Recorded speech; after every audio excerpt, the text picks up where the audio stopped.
Hello Jérémy, Hello. merci de m'accorder ton temps. Je suis très content de te recevoir dans le podcast Bête de Sales, plus Sud-Ouest en force. Donc je suis très content. On va parler vente, on va parler mindset, on va parler entrepreneuriat, sûrement Sales Mhm. Team. Déjà, avant qu'on commence, est-ce que tu peux te présenter, quitter ce que tu fais? Ouais, bien sûr. Je m'appelle Jérémy Coleman, je vais déjà avoir 35 ans cette année et c'est important parce que j'ai commencé à entreprendre sur Internet et à avoir des business en ligne, je devais avoir une vingtaine d'années, donc je suis un peu vieux dans ce métier. Et aujourd'hui, je suis le fondateur et à la tête d'une entreprise qui s'appelle Coleman Publishing et qui a pour mission d'aider des coachs, thérapeutes, freelance, consultants, etc. à développer leur activité. Alors, loin des surpromesses de tu vas faire 1 million par an dans 3 mois.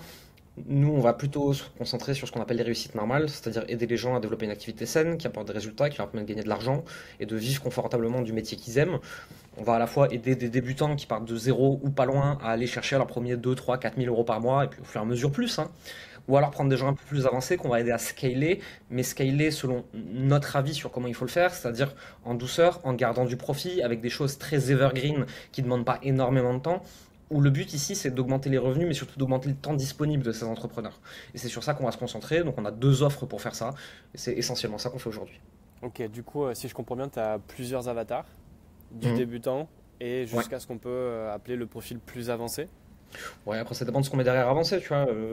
Mon avatar quand même type principal, qui fait 80% de nos clients, c'est des gens qui sont entre 0 et 5 000 euros par mois avec leur activité, qu'on aide à développer. Ok. Maintenant, on a aussi 10-20% de l'avatar où c'est des gens qui sont entre 5 et 15 000 plutôt, et qu'on va aider à aller dans la direction de 30, 40, 50, 60 jusqu'à 100 par mois, de chiffre d'affaires, hein, bien sûr, et qu'on va aider donc à scaler en douceur. Ok. Bon, du coup, je me permets d'utiliser ce terme parce que tu l'as utilisé sur ton LinkedIn. Donc, je le permets. On peut dire que tu es coach de coach. Ouais, c'est la façon drôle, en fait, si tu veux, parce que c'est plus compliqué que ça, parce qu'en fait, déjà, moi, je coach pas. En plus de ça, finalement, moi, je suis un entrepreneur à la tête d'une entreprise qui fait de la formation et de l'accompagnement. Mais j'ai remarqué qu'il y a beaucoup de gens qui ont besoin de te mettre dans une case pour comprendre ce que tu fais, et 80% de nos clients, ça reste des coachs, tu vois. On a aussi des thérapeutes, des consultants, des freelances, plein de choses, mais 80%, ça reste des coachs. Et donc, pour qu'on arrête de m'embêter, j'ai pris les devants sur leurs conneries. J'ai dit, oui, oui, je suis coach de coach, comme ça, vous me mettez dans la case. Il y en a qui comprennent la nuance et la profondeur qu'il y a derrière, et il y en a qui comprennent pas, et c'est pas grave, tu vois. Ouais. Est-ce que tu peux parler un petit peu de là où tu en es justement sur ta boîte, que ce soit en termes de chiffres, en termes d'avancée? Mhm. Coleman Publishing, du coup, tu peux rappeler d'années ça a? Un peu moins de 2 ans et demi là maintenant. Ok. Et en termes de CA? Là, on va dépasser les 2 millions de ventes depuis le début, et cette année, on devrait faire entre 1 million 2 1,5 million TTC, je pense. Félicitations, bravo Merci. pour ces résultats. Est-ce que tu peux parler un petit peu de... Alors, si on est large un petit peu déjà de d'où t'es parti, comment tu as Mhm. su construire cette évolution? Ok. Alors déjà, comme je le disais avant, moi j'ai des business en ligne depuis 15 ans. Donc j'ai eu des trucs qui ont un peu réussi, d'autres qui n'ont pas du tout réussi, d'autres qui ont vivoté, d'autres que j'ai fermé, ouvert, etc. En 2021, je me sépare avec mon ancien associé. On avait déjà un business qui formait les gens, mais on vendait de la formation, il y avait très peu de coaching, il n'y avait pas du tout de scaling, il n'y avait pas de publicité, il y avait très peu de médias en ligne, etc. C'était vraiment un truc très très lean, très très simple. Le but c'était de dégager du cash pour avoir un business lifestyle qui soit agréable et tout. Et moi j'avais cette frustration de ne pas aller plus loin en fait, de me dire je pourrais construire quelque chose. Ça correspondait à une phase de ma vie où j'étais en train de bâtir dans ma vie personnelle et j'avais aussi envie de bâtir dans ma vie professionnelle. 2021, je me sépare avec cet associé et je repars donc de zéro. Alors j'ai toujours mon profil Facebook avec mes amis, j'avais un petit peu d'audience par-ci par-là, mais globalement j'avais plus de produits, plus rien, je repars de zéro, tu vois. Et là je me dis ok, première chose, si je veux développer cette boîte comme ce que j'ai en tête, il va falloir du cash, beaucoup, vite, pour que je puisse me faire coacher, pour que je puisse recruter, pour que je puisse déléguer, pour que je puisse mettre de l'ads, plein de choses comme ça. Et donc j'ai commencé par reprendre des clients one-one au début. Et ça fait un afflux de cash massif, j'en ai pris 4-5 comme ça pour avoir assez de trésor.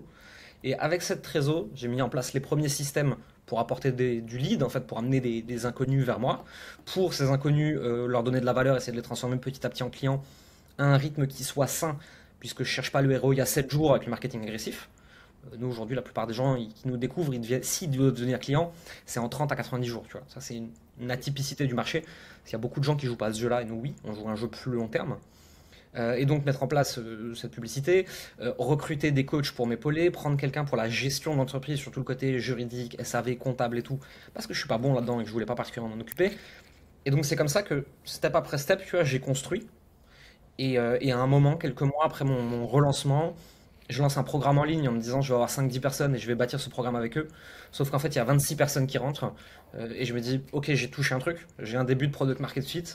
Et maintenant, il va falloir délivrer, il va falloir créer la formation de toutes pièces, il va falloir recruter les coachs, etc. Et ça, c'était il y a 2 ans maintenant à peu près. Et donc voilà où on en est aujourd'hui. Bon, félicitations encore une fois, c'est beau. Il y a plein de sujets là que tu m'as mis en avant sur lesquels j'aimerais creuser. Mhm. Le premier, je pense que ça peut être intéressant d'aller là-dessus parce que tu as parlé de business lifestyle et Mhm. d'un business lifestyle où on se retrouve quand même à recruter, déléguer et avoir une structure qui est quand même assez peut-être importante par rapport à quelqu'un qui a une notion de business lifestyle, Ouais, cocktail, morito et je fais 10-15 cas par mois, tu vois. Est-ce que tu il peux faut bien, expliquer ta vision? ouais, faut bien différencier. Moi, ce que j'avais avant, c'était un business lifestyle. Aujourd'hui, plus tellement en fait, hein. Pour moi, un business lifestyle, c'est le solopreneur. C'est la personne, elle est seule avec à la rigueur un assistant et 3 outils et demi et 2-3 freelance one shot une fois de temps en temps, qui va chercher ses 100 à 200 cas par an avec 80% de marge en travaillant 5-10 heures par semaine et qui veut pas aller au-delà. C'est tout à fait ok, j'ai pas de problème avec ça. J'ai plein de clients qui veulent ça et qui veulent rien d'autre. Moi, je suis arrivé à un stade de ma vie où je voulais autre chose en fait. Et aujourd'hui, avec 200 clients par an, avec une équipe de 17 personnes, avec 1 million et 1 million et demi de chiffre d'affaires, il n'y a plus rien de lifestyle. Maintenant, aujourd'hui, je suis en train de passer un peu cette vallée de la mort où tu as recruté, tu as scalé, et tu as bossé comme un âne. Et là, ça commence à devenir plus light pour moi, tu vois. Je peux me concentrer de nouveau beaucoup plus sur la vision, etc. Mais la période entre les deux, elle n'est pas du tout lifestyle. J'ai eu des périodes où je bossais 8, 10, 12 heures par jour, 7 jours sur 7. Maintenant, aujourd'hui, j'ai plus du tout besoin de travailler autant parce que j'ai une équipe qui bosse, qui sont formés, qui s'occupent de la majorité de ce qui se passe dans le quotidien de l'entreprise, etc. Mais il faut bien comprendre que le passage de 100K à 1 million, il n'y a rien de lifestyle là-dedans en fait, hein. Ouais. Est-ce que tu peux parler de ta vision? Quelle est ta vision aujourd'hui pour Common Publishing ou la tienne? Ouais, plusieurs choses. Déjà, récemment, j'ai eu un peu des révélations personnelles là-dessus, où pendant longtemps, je disais, je vais monter mes boîtes sur la durée, entre 3, 5 et 10 millions, mais sur très très longtemps, etc. Et je me suis rendu compte que si je disais 10 millions, c'était pour paraître raisonnable, pour masquer mes vraies intentions, pour ne pas avouer que j'avais plus d'ambition que ça, etc. Tu vois. Et je me suis fait coacher là-dessus, et je me suis rendu compte qu'en fait, je voulais aller beaucoup plus loin, et que j'avais prévu de monter en fait une boîte qui serait sûrement valorisée à 100 millions plus. Et j'étais pas pressé pour le faire, ça allait se faire sur la durée, ça allait amener du média, du logiciel, plus de formation, plus de vertical. Maintenant, on n'est pas là aujourd'hui, tu vois, une chose après l'autre. Ma vision, c'est vraiment de démocratiser l'accès au coaching, l'accès à l'information, la compréhension de l'argent. Et si on vient vraiment dans l'essence de ce que je fais, je crée des environnements qui favorisent le succès. Parce qu'aujourd'hui, je pense profondément que. Alors, si tu mets ce que tu veux derrière succès, hein, c'est pas forcément des millions, on s'en fout, Bien sûr. hein. Pour certains, succès, c'est 5000 balles par mois et je profite de ma famille. Et c'est une très bonne notion de succès. Moi, j'ai rien contre. En fait, je me suis rendu compte que beaucoup de gens ne pourront jamais atteindre ce que eux appellent succès parce qu'ils sont dans les mauvais environnements.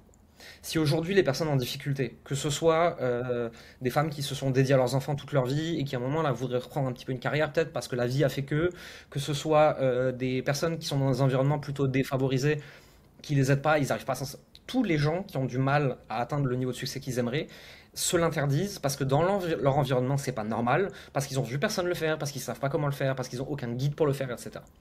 Je veux créer ces environnements pour que toutes ces personnes qui ne peuvent pas aujourd'hui aient accès aux environnements qui leur montrent que c'est possible. Après, est-ce qu'ils doivent le faire? Non, je m'en fous, tu vois. Chacun fait ce qu'il veut. T'as envie de rester là où t'es, tu restes là où t'es. Je suis pas en train de dire tout le monde doit être riche. Rien à foutre. Mon idée, c'est de maximiser le bonheur. Maximiser le bonheur, on sait que l'argent ne rend pas heureux, et on sait aussi que c'est une phrase de riche. L'argent ne sert à rien pour être heureux une fois que t'en as tout plein. Quand on n'a pas, c'est un vrai frein au bonheur parce que t'es en train de galérer dans le système actuel. Donc moi, si tu veux, je veux enlever cette épine du pied des gens pour qu'ils puissent se concentrer sur d'autres choses. Et ma façon de le faire aujourd'hui, ma vision de ça, c'est de créer des environnements où ils vont se sentir capables, où ils vont voir comment faire, où ils vont voir des gens qui l'ont fait, et ils vont se rendre compte que c'est aussi accessible pour eux. Ça me parle beaucoup et tu mets l'accent sur un point qui est important, c'est, tu as dit, chacun sa définition du succès. Je Mhm. pense que c'est important de comprendre que les valeurs en soi, c'est des concepts. Il n'y a pas de bien ou de mal qui est Ouais. en soi arrêté. Et donc, ma définition du succès, ma définition même d'être entrepreneur, ma définition de la réussite n'appartient qu'à moi, comme elle Mhm. appartient personnellement à d'autres personnes. Donc, c'est bien que tu puisses mettre ça en avant, parce que je pense qu'on essaye, vu qu'on n'a pas de base quand on se lance, surtout dans un monde qu'on ne connaît pas, le je ne sais pas de ce que je ne sais pas, on va venir vouloir se caler sur le discours d'autres personnes. mais qui n'est pas nous en fait. Et parfois ça peut mettre du temps justement de savoir où est-ce que je me situe moi finalement dans cet environnement-là. C'est quoi peut-être les meilleurs enseignements que tu donnerais alors peut-être pas au Jérémy, mais les meilleurs shifts mindset ou d'état d'esprit en tout cas que tu as pu avoir, que ce soit dans ton business et à la fois toi en tant qu'individu. Mhm. Alors, le nudging que j'ai eu récemment et qui, je pense, peut intéresser les gens qui nous écouteront, je me suis toujours interdit pendant très très longtemps de vendre du rêve, tu vois. Je voulais être une bonne personne, je voulais m'opposer à tous ces marketeurs agressifs, et tu vois, je voulais être dans le camp du bien, et on est en plein dans le virtue signaling, tu vois, c'est pas très intéressant finalement, humainement, de tomber là-dedans, mais surtout, je me suis rendu compte qu'en fait, mon job, mon rôle, c'est de vendre du rêve. C'est juste de pas mentir sur la réalité qui est derrière le rêve. J'avais cette discussion avec mon head of sales, avec Rachid. Et Rachid aujourd'hui gagne très bien sa vie, il fait un métier qu'il adore, il est libre, etc. Et je lui ai dit, quand on t'a vendu la première fois devenir closer, aujourd'hui il est bien plus que ça, tu vois, mais quand on a vendu la première fois devenir closer, est-ce que si on t'avait dit la vérité sur le temps de travail qu'il allait falloir, sur l'implication, sur les efforts, sur le mindset, sur grandir humainement, est-ce que tu y serais allé? Il m'a dit non, jamais de la vie. J'y serais pas allé, c'est sûr et certain, tu vois. Je fais ok. Donc en fait, là, il y a un truc où, parce qu'on l'a encouragé à croire au rêve, il a aujourd'hui une vie extraordinaire. Maintenant, le pendant de ça, dans l'autre sens, c'est qu'il y a aussi des gens qui en mentent. Et ça, c'est dommage, tu vois, de dire aux gens, tu vas gagner 100K facilement, et t'as des gens qui se surendettent, alors qu'en fait, ils gagneront jamais plus de 4000 balles. Ce qui est déjà très bien, hein, mais on leur a menti sur le vrai potentiel. Donc moi, aujourd'hui, je m'autorise à vendre du rêve à inspirer les gens, sans leur mentir sur la réalité de ce que ça va demander pour obtenir ce rêve. C'est-à-dire, le rêve, pour moi, est accessible à tous. Maintenant, gagner 100K par mois, c'est pas accessible à tous. Par contre, gagner 4, 5, 6 000 par mois de chiffre d'affaires, c'est accessible à tous. Et donc, je vais encourager les gens très fortement en les faisant rêver pour qu'ils croient assez en eux pour se dire, ok, je peux le faire aussi. Et après, peut-être que quand tu arrives à 4, 5 000, tu auras appris, tu seras devenu la personne qu'il faut pour aller à 10 000 et ensuite à 15 et ainsi de suite. Mais commençons par des choses très réalisables. Moi, je me concentre sur qu'est-ce que 99% des gens peuvent vraiment atteindre, donc ce que j'appelle des succès ordinaires, et pas ce que 0,01% peuvent vraiment faire, parce que ce que ça demande, ils ne l'ont pas en eux. Et donc, c'est trouver ça. Donc, dire aux gens, tu peux avoir bien plus que ce que tu crois, ça ira sûrement moins vite que ce que tu veux, et ça demandera plus d'efforts que ce que tu te sens capable là, tout de suite, maintenant. Mais en fait, la personne que tu vas devenir sera capable de faire ces efforts-là. Bien sûr. Ça, c'est vraiment un de mes plus gros shifts récents. Et après, il y a aussi autre chose, c'est... Et pourtant, tu vois, c'est une évidence pour beaucoup de gens qui sont de près ou de loin dans le milieu de la vente, de vendre la destination, pas le chemin. Et ça, tout le monde le sait. Ça paraît logique à tout le monde. Pourtant, moi, pendant des années, je me suis évertué à montrer ma méthode. Voici ma méthode, voici pourquoi elle est mieux, voici pourquoi elle est bien. Mais les gens, ils s'en foutent de ma méthode, en fait. Qu'est-ce que ça va me permettre d'obtenir? Qu'est-ce qu'il y a pour moi à l'intérieur de ça? Et quand j'ai arrêté de leur parler de la méthode, à part quand on me pose la question, bien sûr, et que j'ai commencé à leur dire, voici à quoi ta vie va ressembler si tu l'appliques, et là, dans ce cas-là, je suis assez sûr de ce que je dis, parce que nos résultats clients parlent pour nous, là, d'un coup, mes ventes ont vraiment changé. Et je peux t'en donner une dernière si tu veux, c'est le follow-up. Aujourd'hui, tout le marché se dit, si ça close pas au premier call, si on n'a pas une rentabilité à 12 sur 7 jours, c'est qu'on est nul, il faut virer toute l'équipe, ils sont pourris, machin truc. Moi, je m'en fous de ça. Moi, je regarde ce qui se passe sur l'année. Je regarde à 1 mois, 3 mois, 6 mois, 12 mois. Quand je vois que mon équipe sales, ils arrivent à avoir des ROI de 4, 6, 8 à horizon 6 mois. Que si on se place vraiment sur la durée, ils ont des taux de transformation à plus de 30%. Qu'est-ce que j'en ai à foutre de ce qui se passe à 7 jours? C'est mon rôle d'entrepreneur de manager le cash flow pour que ça pose pas de problème en fait. Si j'arrive à les faire être bons à long terme, c'est mon rôle de gérer le cash à court terme, c'est pas le leur. Et ça fait aussi qu'en faisant ça, ils sont très très bons, mais sans agresser la personne qu'ils ont au téléphone. Et ça, c'est ce qui nous différencie complètement sur le marché aujourd'hui. Bon, tu me lances sur le terrain de la vente, donc bah, je vais saisir l'opportunité. Je Ah bah, sais avec que plaisir. j'ai beaucoup matché avec toi sur l'approche justement Mhm. à la fois de la vente et aussi finalement du business. On s'est entendu sur un point que tu as mis plusieurs fois en avant là, depuis qu'on échange, c'est la surpromesse et le Mhm. fait de vendre du rêve. Évidemment, ça se retrouve d'un point de vue marketing et ça se retrouve également sur la partie sales. Euh, si je devais si tu devais parler de ta méthode de vente, où on a justement d'un côté le discours, bah, il faut closer tout de suite, il faut pas être dans la culpabilisation, mais montrer à la personne la partie douleur. Est-ce que tu pourrais nous partager, quand tu parles à tes équipes sales, c'est quoi ta vision de la vente ou ta vision de comment closer vos prospects? C'est simple en fait. La personne, elle doit sortir de l'appel en énergie haute et mieux que ce qu'elle était en arrivant, avec plus de clarté sur où est-ce qu'elle bloque et pourquoi est-ce qu'elle bloque, et avec des pistes de solutions. Ensuite, elle peut choisir de le faire avec nous ou pas. Ensuite, elle peut y arriver, pas y arriver. Il peut se passer un million de choses ensuite. Mais je veux pas une personne qui sort d'un appel détruite psychologiquement et qui ensuite achète le produit par panique pour être sauvée, etc. Ce qu'on a beaucoup pu voir. Euh, Faire pleurer les gens pendant l'appel, c'est une aberration. Ça arrive, hein, on a des gens des fois en difficulté qui nous appellent et qui peuvent pleurer au téléphone, tu vois, mais on n'a pas cherché à les casser, au contraire, on va chercher à les aider, à les soutenir, à être contenant, à les accompagner dans cette démarche, tu vois. C'est toujours de se dire, est-ce que tu es vraiment en train d'aider la personne et de lui montrer les pistes de solution, ou est-ce que tu es en train de la défoncer pour qu'elle achète? Une personne que tu défonces pour qu'elle achète, tu ruines ta marque, tu ruines la personne, tu t'exposes à des poursuites juridiques, la vente sous pression est illégale en France, hein, c'est passible de peine d'emprisonnement et de lourdes amendes, faut quand même le rappeler. Il y a des façons de faire beaucoup plus saines que ça. Moi, si j'apprends que quelqu'un de mon équipe sales a culpabilisé quelqu'un, lui a dit que c'était une merde, machin, que truc, mais tu m'avais dit que c'était pour tes enfants et pourquoi tu le fais pas pour. Mais je les dégage en 4 secondes, mais en plus de ça, je fais un message public pour m'y opposer. C'est interdit chez nous, ça. Je veux pas entendre parler de ça. Et quand des fois je râle parce que notre taux de transformation il est des fois pas assez rapide, machin truc, j'ai ma team sales qui me rappelle, il me fait Jérémy, rappelle-toi, les valeurs de l'entreprise, c'est ça, c'est toi qui nous l'as dit. Ouais, c'est vrai, vous avez raison. Et donc en fait, il faut que je me calme et que je trouve une autre solution. Ça Et m'avait, ça, c'est hyper important. Ça m'avait beaucoup marqué parce que du coup Ouais.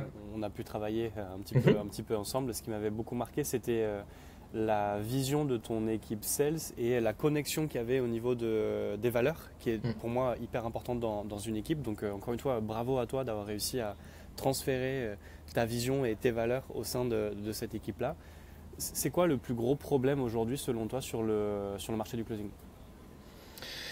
C'est de mentir aux futurs closers sur les difficultés, sur la réalité de ce métier. C'est de rêver encore de ce one call close qui arrive en réalité 5% du temps. C'est des équipes qui sont mal formées, à qui on dit les skills de vente, suivre un script, machin, un truc, c'est pas grave, tu les bombardes, c'est une loi des grands nombres, etc. Non, c'est des conneries. Aujourd'hui, un très très bon sales, c'est une attitude, c'est l'intelligence émotionnelle, c'est les soft skills, etc. Les réelles compétences de vente, je pense que c'est 10% du boulot. N'importe qui peut les apprendre. Ça fera pas de n'importe qui un bon sales en fait. Et aujourd'hui, je pense que parce que les gens ne sont pas éduqués à une certaine forme d'intelligence émotionnelle, ils n'arrivent pas à vendre intelligemment. Et s'ils n'arrivent pas à vendre intelligemment, qu'est-ce qu'ils font? Ils font de la vente agressive sur des personnes potentiellement fragiles, sur des produits de merde, à grands coups de CPF avec des produits à 700 euros pour essayer de défoncer tout le monde. Ouais, mais le problème, c'est que ça marchera pas sur la durée. C'est pas possible en fait. Ça ne tiendra pas. Et donc, tu es en train de développer une absence de compétences qui est compensée par de la vente agressive, qui est compensée par du CPF, qui est compensée par un écosystème qui se portait bien jusqu'à maintenant. Sauf que dans 6 mois, 1 an, 5 ans, l'État va réguler, le CPF il va sauter, il va se passer ça, ça, ça, ça, ça. Et en fait, c'est. Là, tu as cette phrase de Warren Buffett, tu vois. C'est une fois qu'on est en marée basse qu'on voit qui nageait sans maillot de bain. Et en fait, quand l'environnement va se tendre, on va voir qui sont les entreprises saines, on va voir qui sont les bons sales, etc. Et un bon sales, encore aujourd'hui et même dans le futur, peut faire énormément de cash. Et dans le marché de l'accompagnement, il y a encore beaucoup de cash à faire. Sauf qu'il faut arrêter de troquer ton avenir à long terme pour un bénéfice à court terme. Bien sûr. Alors, je sais que c'est plutôt habituel de parler des closers, justement. J'ai aussi ce discours où je tape un peu sur les doigts des CEO parce que Hmm, c'est bien beau de dire mes closers ou mes commerciaux, parce que c'est un discours qui se retrouve dans n'importe quelle industrie, que ce ouais, soit l'industrie corpo, l'industrie des startups et même la nôtre. On a aussi toujours ce discours, mais le problème de base pour moi, c'est l'entrepreneur. Comment tu en es 100%. venu à recruter, tu vois, cette personne-là? Est-ce que tu Bien sûr. pourrais dire, avec ta vision à toi, parce qu'on n'en parle pas beaucoup, mine de rien, c'est quoi les erreurs justement d'entrepreneurs, parce que tu dois côtoyer beaucoup de CEO qui sont plutôt avancés, Mhm. que tu vois sur la partie sales? Déjà, la première chose, et c'est un truc que j'entends très, très, très régulièrement, c'est les sales, c'est de la chair à canon, faut les défoncer, il faut du turnover. Non, en fait, tu n'auras jamais une bonne équipe sales si tu fais ça. Faut les aider au même titre que tes clients, au même titre que ta team coaching, au même titre que ta team produit, que ta team tech, que toute ta team, en fait, tu es censé en tant que CEO les coacher. Ensuite, derrière, si tu n'as pas fait un bon process de recrutement, un bon process de formation de tes recrues, un bon process d'onboarding, un bon process de suivi, etc., de ton équipe sales, forcément, elle ne performe pas. C'est une obligation. Ensuite, tu peux avoir des moments où ta team sales se dit ouais, les leads sont pas bons. Réflexe de CEO un peu facile, ouais, les leads ils sont bons, c'est vous qui êtes nuls, allez on dégage tout le monde, on en prend des nouveaux. Non, en fait, les leads sont pas bons, très bien. On va lire tous les formulaires, on va réécouter tous les calls, on va prendre nous-mêmes 10 calls et on va se rendre compte des gens qu'on a en face de nous. Et ensuite, on va voir est-ce que les sales ont fait des erreurs, si oui, il faut les former. Est-ce que c'est les leads qui sont pas bons, si oui, il faut aller discuter avec le marketing. Ou est-ce que les sales ont été mauvais, malgré qu'ils aient été formés, malgré des bons leads. Et à ce moment-là, tu mets d'abord un premier avertissement. Si ça va pas, tu changes en fait l'équipe sales. C'est pas grave. Mais encore une fois, c'est ton équipe. C'est toi qui les as recrutés, c'est toi qui les as formés, c'est toi qui les as placés, c'est toi qui as donné les valeurs, c'est toi qui as donné le produit. S'ils sont nuls, c'est ta faute en tant que CEO. Point barre en fait. Et tant que tu les traites pas comme des humains, avec la même potentialité de croissance, avec le même intérêt, avec le même temps accordé, tu peux pas avoir une équipe sales qui performe. Tu peux avoir des commerciaux qui performent. C'est pas possible. Donc, être capable de se remettre en question, prendre du recul, beaucoup leur parler. Moi, dans les phases où le business c'est difficile et où les sales ils en chient, et ça arrive régulièrement, c'est normal dans un business, je les ai par message tous les jours, je les ai au téléphone 3, 4 fois par semaine.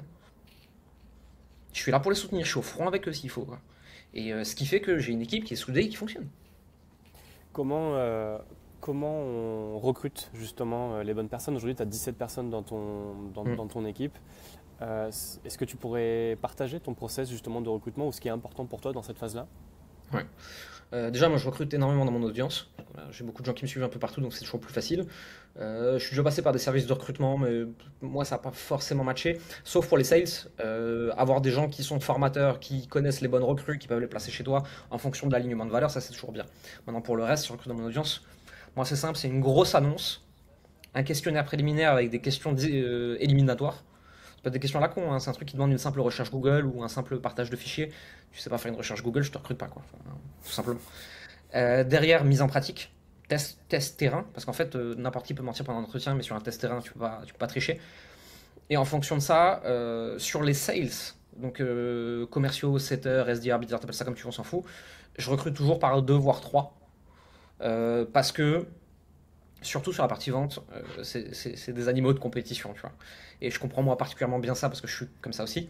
Et j'ai remarqué que même un très bon sales que tu mets seul dans l'environnement, il performe moins que si tu le mets à côté de quelqu'un d'autre, même si l'autre il est nul, hein.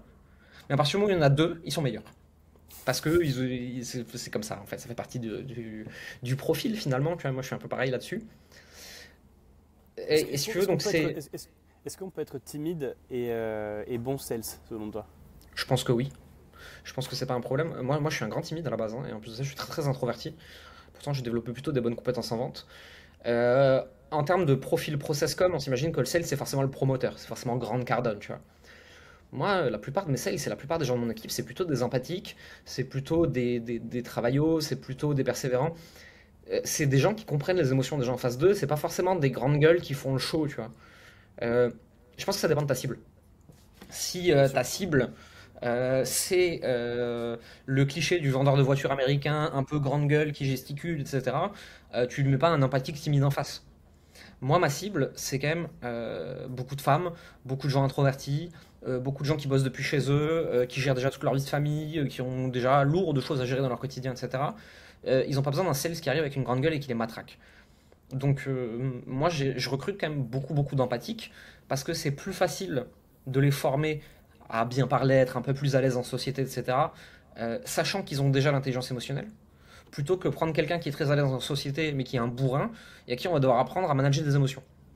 Donc, moi, je préfère presque des gens un peu timides parce qu'ils ont une lecture de l'humain qui est plus fine en général. Ok.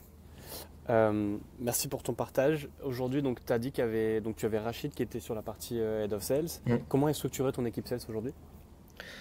Moi aujourd'hui j'ai un head of sales qui est aussi encore un de nos closers, hein, donc il travaille encore directement au contact des clients, qui coach aussi les clients sur la partie vente, donc il est vraiment impliqué à plein d'endroits de l'entreprise. Derrière il y a un deuxième sales avec lui, et là depuis peu on a plusieurs setters qui viennent en fait discuter avec notre audience, et ils ont obligation de venir pour apporter de la valeur, donc on leur met une liste de 20-30 ressources à disposition. Ils viennent discuter avec les gens de notre audience, ils essayent de leur filer des ressources qui correspondent à leurs problèmes et de voir si ça vaut le coup ensuite de les mettre en relation avec une personne de notre team sales. Ok, parfait. Est-ce que tu peux expliquer peut-être à l'audience, selon toi en tout cas, quelle est la différence entre un setter et un closer? Le setter, il est là pour avoir des conversations par message ou au téléphone, mais pour qualifier les gens en face, pour voir pourquoi ils nous suivent, pour voir est-ce qu'on peut les aider, pour voir est-ce qu'ils ont un problème, pour voir est-ce qu'ils ont envie d'être aidés et pour leur donner de la valeur. Alors que le sales, il va être là pour creuser beaucoup plus profondément dans la problématique, pour voir pourquoi la personne n'est pas où est-ce qu'elle veut aujourd'hui, qu'est-ce qu'il lui faudrait pour y aller, est-ce qu'on peut lui donner et si oui, lui faire une proposition. Bien sûr, ok, parfait. À partir de combien de temps, parce que ça c'est quelque chose que je retrouve beaucoup et on a beaucoup surtout de jeunes coachs ou de jeunes entrepreneurs qui veulent aller sur le côté un peu égotique de je recrute, je délègue, comme si tu vois, Mm. ça allait gonfler un peu le business. Mais derrière, il n'y a pas les ressources et il n'y a pas le niveau de maturité en fait, de l'entreprise qui permet justement d'accueillir en fait, soit de nouveaux sales ou tout simplement de nouvelles équipes. À partir de quand, selon toi, on peut commencer à recruter une équipe ou un closer ou une équipe de closing? Si tu es capable de donner au moins une dizaine de calls par semaine à ton sales, ça peut commencer à être intéressant selon son niveau, tu vois. Certains ce sera plus, certains ce sera un peu moins. Il y en a qui aiment bien chasser eux-mêmes aussi, etc. Mais si t'es pas capable d'envoyer un minimum de volume à ton sales, ça sert à rien d'en recruter un. J'avais la discussion avec mes équipes il y a pas longtemps et où j'ai une personne qui me dit ouais, ce serait bien qu'on en ait un troisième. Je fais bah écoute, on va déjà remplir l'agenda des deux premiers avant de se poser la question du troisième, ou alors tu veux lui donner une partie de tes calls. Ah non, je veux pas. Voilà. Donc on n'a pas un problème de nombre de sales aujourd'hui, on a encore un problème de volume d'appels. Et donc c'est avec le marketing et les sales ensemble qu'on doit augmenter ce volume avant de se poser la question de rajouter du monde. Parce que le sales, il est payé essentiellement à la commission. S'il vient chez toi et qu'il crève de faim, qu'il se fait chier toute la journée, ça n'a pas d'intérêt. Surtout s'il est dans un profil compétiteur, à un moment donné, Ouais, il restera ouais, pas. bien sûr. Il restera pas. Moi, L'alignement, j'ai la discussion oui, toutes les semaines, moi, avec mon équipe sales, avec chacun de mes sales, mes setters, et même avec mon équipe marketing et tout, toutes les semaines. Qu'est-ce qu'on pourrait faire et qu'on n'a pas encore fait pour générer plus de calls? Et parfait. j'écoute leurs suggestions et j'en applique certaines, etc. Pour moi, c'est un des facteurs aussi clés du bon développement d'une entreprise, l'alignement entre les Mm. différents services, mais l'alignement qui est le plus, qui déraille le plus, je trouve, dans l'industrie de l'infoprenariat, c'est l'alignement entre le marketing et le sales, où justement on va avoir un marketing assez bourrin, on va augmenter le budget publicitaire, on va augmenter le volume de leads, et derrière, en fait, on a souvent des désalignements avec le terrain. Mm. Comment tu garantis ce bon alignement-là? Discussion permanente entre la partie marketing et la partie sales. Dès qu'on fait des changements de pub, on leur demande l'incidence en call. Dès qu'on teste des nouvelles audiences, on leur demande l'incidence en call. Dès qu'on a fait beaucoup de médias en ligne, de visibilité organique, etc., et qu'on sait que ça va amener peut-être des gens différents d'habitude, on leur demande comment ça se répercute en call. À côté de ça, on leur demande en call quelles sont les phrases que vous entendez les plus souvent. Ok, on va s'en servir dans le marketing. Quelles sont les objections du moment? Comment est-ce qu'on peut vous aider dans le marketing? Et il y a vraiment une conversation permanente entre le marketing et les sales. Ce qui fait qu'ils bossent ensemble au développement de l'entreprise. Super. Bravo déjà d'avoir mis ça en place et je pense que c'est aussi pour ça qu'aujourd'hui tu as une croissance saine et pérenne, donc c'est important. Qu'est-ce qui se passe sur la partie livraison aujourd'hui? Comment tu es structuré? Comment tu garantis cette partie-là, qui est d'ailleurs aussi Ouais, souvent négligée parce qu'on va ouais, surpromettre bien mais sûr. derrière on va pas délivrer? Est-ce que tu peux partager un peu? On a un très gros pôle livraison. Nous, aujourd'hui, on a 7 coachs. On a une customer care, mais là, on va bientôt passer à 3 customer care. Plus la partie formation en ligne, plus le groupe Facebook, plus des événements en particulier, plus des événements présentiels chaque année, etc. C'est hyper important pour nous parce que si t'as pas un pôle livraison qui permet de délivrer des vrais résultats aux clients, déjà les sales ils finissent par faire une dépression parce qu'en fait ils ont des retours qui sont dégueulasses. Mais en plus de ça, tout le marketing et tous les sales et tous les efforts que tu peux faire vont être compensés par le bouche à oreille négatif de ton produit pourri. Quand tu débutes, que ton produit soit pas assez bien et que tu as des mauvais retours, c'est pas grave. Ça veut dire que tu apprends, ça veut dire que tu avances vite, ça veut dire que tu es sur le terrain et que tu testes des trucs. Maintenant, si tu corriges pas, et si après 3 4 ans d'existence, t'as pas un NPS, donc un Net Promoter Score, qui soit élevé, qui veut dire que tes clients sont contents du produit, ça veut dire que tu te concentres plus sur le marketing que sur le produit et tu as fait une erreur. Parce que sur la durée vraiment, hein, c'est le bon produit qui amène du bouche à oreille positif, qui amène des ventes plus faciles. Donc en fait, il faut toujours se concentrer là-dessus. Nous, aujourd'hui, on a un NPS, la dernière fois on l'a mesuré, c'était il y a quelques semaines, c'était 9,2, c'est énorme. Euh, Félicitations. nos clients vont en moyenne x2 à x3 leur investissement avec nous, juste pendant le temps avec nous. On fait en sorte qu'il y ait un maximum de résultats. On peut pas aider tout le monde. Des fois, on fait aussi des erreurs. Des fois, il y a des erreurs de casting. Des fois, il y a des personnes qu'on n'a pas su aider. Des fois, il y a des personnes qui n'ont rien voulu foutre aussi. Hein, ça fait partie du jeu. Mais on essaye de faire en sorte que nous, on a fait notre maximum pour que la personne puisse réussir. Ensuite, ça dépend beaucoup d'elle, c'est sûr. Et toute notre team sales, elle est connectée avec le pôle coaching régulièrement. donc ils se parlent très régulièrement aussi. Derrière, quand il y a des victoires clients, elles sont envoyées aux sales systématiquement. Il y a vraiment, tu sais, tout le monde qui fonctionne ensemble en fait. Si le pôle coaching, il voit qu'on leur envoie des clients qui n'ont rien à foutre chez nous, ils vont le remonter en sales en disant lui aurait pas dû rentrer parce que 1, 2, 3, 4, comme ça tu sauras la prochaine fois que ça arrive. Et à côté de ça, les sales, ils peuvent dire aussi à l'équipe coaching, je fais rentrer cette personne, voici sa situation émotionnelle, voici sa situation financière, voici sa situation psychologique, voici comment je pense que vous allez le mieux aider. Et en fait, il y a une discussion permanente entre tous les pôles en fait. Super. Quels sont les points de disqualification aujourd'hui que tu as mis en place sur tes leads? Qu'est-ce qui fait que tu vas prendre ou non un nouveau client? Alors, le premier truc le plus évident, c'est le métier. Des gens qui arrivent chez nous, qui sont MLM, e-commerce, commerce physique, tout ça, on fait pas en fait, hein, tout simplement. Des personnes qui vendent à la séance et qui veulent continuer à vendre à la séance et remplir des séances, on fait pas. Parce que nos méthodes génèrent un faible volume de gens très qualifiés qui veulent payer cher. Et donc en fait, remplir 30 séances par semaine à 40 €, moi je sais pas faire. Donc ça on prend pas. Derrière, est-ce que la personne a un état d'esprit de croissance? Est-ce qu'elle veut avancer? Est-ce qu'elle veut aller plus loin? Est-ce qu'elle est prête à faire ce qu'il faut pour? Très important. Et enfin, on va checker la situation financière. Une personne dans la situation financière est beaucoup trop critique, on ne prend pas. Parce qu'en fait, on va pas pouvoir l'aider et on va lui dire il faut d'abord que tu remettes ta situation financière droite et reviens nous voir dans 6 mois quand c'est fait. Ça fait du bien d'entendre ça, là où certains closers vont justement vouloir bourriner en mode si tu peux pas te payer, c'est que tu veux pas, et tu sais, le discours un peu culpabilisant, donc c'est bien aussi d'entendre que. C'est un discours de mec célibataire de 30 ans. C'est quand tu as 30 ans, que tu es célibataire, que tu peux vivre partout sur la planète, que tu es capable d'aller bosser dans un bar pour faire 1000 balles par mois, que pour l'instant tu as zéro crédit au cul et que tu peux prendre un crédit à la conso de 5K pour te former s'il faut et que derrière tu peux rembourser en allant travailler dans un bar. Là, dans ce cas-là, tu as zéro excuse. Si tu payes pas, c'est que tu veux pas. Et tu as le droit de pas vouloir, attention, hein. Tu as tout à fait le droit de pas vouloir. Mais c'est que tu as décidé que tu voulais pas. Quand tu es une mère isolée avec 3 enfants, avec des revenus faibles, avec un loyer à payer et tes gamins, il faut les nourrir, euh, il faut bien différencier je veux pas et je peux pas. On est en France. On n'a pas tous une carte de crédit avec 100K dessus. En France, quand quelqu'un te dit j'ai pas d'argent et je vais pas hypothéquer ma maison avec mes gosses dedans, c'est qu'il n'y a pas d'argent en fait. Et nous, dans ce cas-là, on a plein de ressources qu'on donne aux personnes pour les aider un peu plus, pour voir ce qu'on peut faire comme geste en plus, tu vois. Tu as des personnes pour qui c'est pas possible. Après, ça reste quand même des situations anecdotiques. Moi, je faisais la simu pour me marrer et pour montrer à mon équipe il n'y a pas longtemps. Aujourd'hui, en France, on a quand même accès à des CTLM, Cofidis et tout. J'aime pas foncièrement ces crédits à la conso parce qu'ils sont souvent utilisés pour faire des saloperies. Euh, Maintenant, tu veux t'engager sur un programme à 5-6 000, tu fais un engagement maximum. Le truc, il va te coûter entre 500 balles et 1000 balles de frais. Ok, c'est beaucoup. Ça fait 100-150 balles à rembourser par mois. Tu peux. Si tu veux. Si tu veux. Et nous, on n'a pas le droit légalement d'encourager les gens à faire ça. Donc on leur dit jamais tu dois faire comme ça. Nous, on a une politique qui est très transparente là-dessus. Écoute, dans ta situation, voici les 5 possibilités qu'on a pu observer sur nos 300 derniers clients. On ne dira jamais tu dois prendre celle-là. Interdit. Illégal. En plus de ça, tu sais pas quel est le rapport de la personne au crédit, comment elle se sent, est-ce que ça va la faire paniquer, la faire vriller. Donc ça, c'est no-brainer. Tu vois, on n'encourage pas les gens à s'endetter. On les laisse faire si on sent que la première mensualité ne les fout pas à la rue. Sinon, pareil, interdit, tu vois.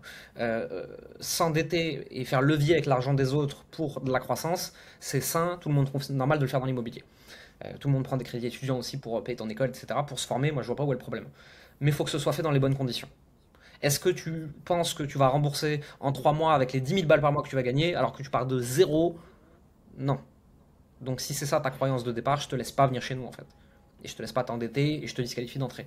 Donc c'est toujours quelles sont les attentes de la personne, quels sont ses moyens financiers, quel est son mindset, à quel point elle est réaliste, à quel point elle a le temps de travailler, à quel point je pense qu'elle peut y arriver, à quel point je maîtrise son marché et donc je sais dans quelle direction l'orienter un petit peu en l'aidant. Donc tu as plein de choses comme ça qui vont faire qu'on disqualifie ou pas des personnes. Ok, parfait, merci beaucoup.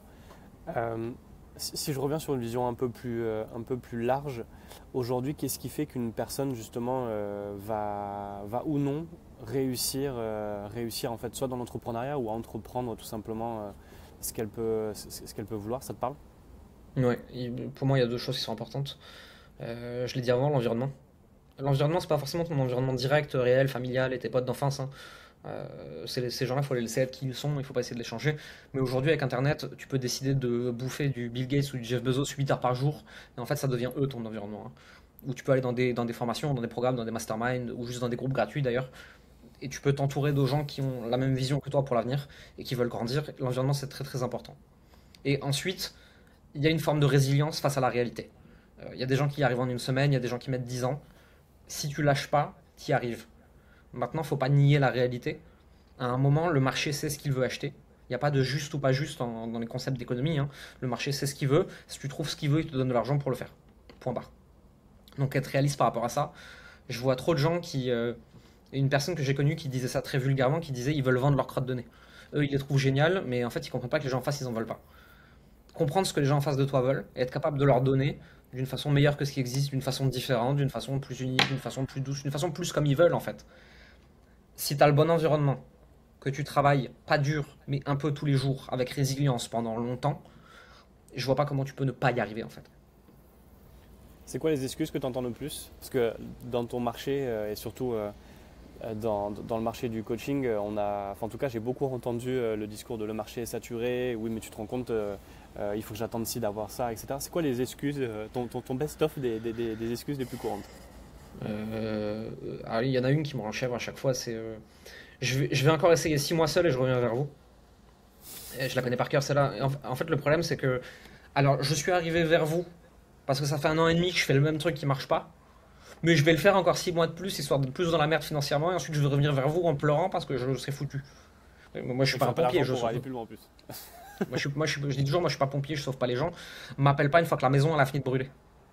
Mais appelle-moi quand il y a un début d'incendie sur le tapis. Là je peux encore l'éteindre. Je peux faire quelque chose pour toi.